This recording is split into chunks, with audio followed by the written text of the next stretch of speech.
What is up, everybody? My name is Nathan, and today I'm going to be showing you how to use the lens corrections tools in Lightroom CC. Alright, so first off, you'll see in the lens corrections profile, you have two options now. This is new to Lightroom CC 2015. They've revamped this tool, and now the transform tool and lens corrections are separate. So in the lens corrections, you'll see that you have remove chromatic aberration and enable profile corrections. So if you just click those on and off, you'll see that both have very different results. Removing chromatic aberration takes out chromatic aberration in usually fringing colors such as green and purple, and highlights. This is often what happens when you shoot a lens wide open, and usually you get more distortions like this when you shoot with highlights in the background, so if you're backlit. And it's very noticeable, and obviously you can't see it too much here, but if you were to make a print, you would definitely see that there's a lot of purple and green. So there's a super easy way to fix it. You just click remove chromatic aberration and bam, takes care of it. Cool, so that tool is pretty intuitive. And then enable profile corrections. This does another cool thing for you.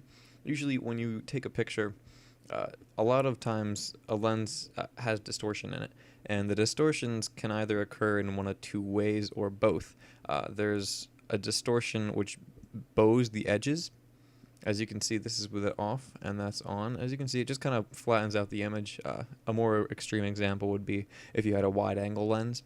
Those have more distortions than a telephoto, which is what this was. So it's always a good thing to turn off the distortions. It just kind of creates a more accurate image, I guess you would say. And then the other thing is vignetting.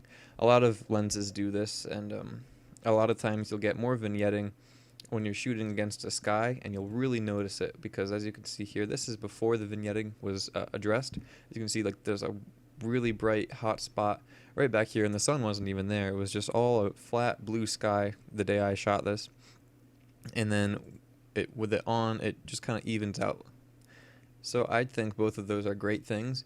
However, a lot of times you'll want to add a post-crop vignette, and this is, if you don't want to always take the vignetting out, it's fine if you just leave it, because a lot of times it drags attention from the edges of the photo into the center, and in this case it's that bird there. So I'm just going to leave that on for now because I think it's kind of distracting how the sky is all different shades if it's off.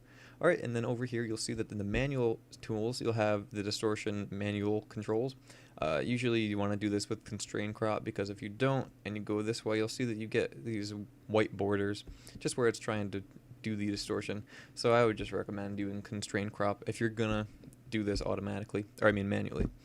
So moving on down here, you'll see that you have the defringe amount sliders, and these are really fine-tuned, and I don't find myself using the purple hue and green hue sliders as much as the amount sliders that you give here for purple and green, but definitely I do use these different amounts depending on what the image is. As you can see, this image was pretty well taken care of with the chromatic aberration, but a lot of times if you have like a more wide aperture lens, such as like a f1.8 or 1.4, you'll see that chromatic aberration becomes quite a big issue, and most of the photo contains a lot of chromatic aberration.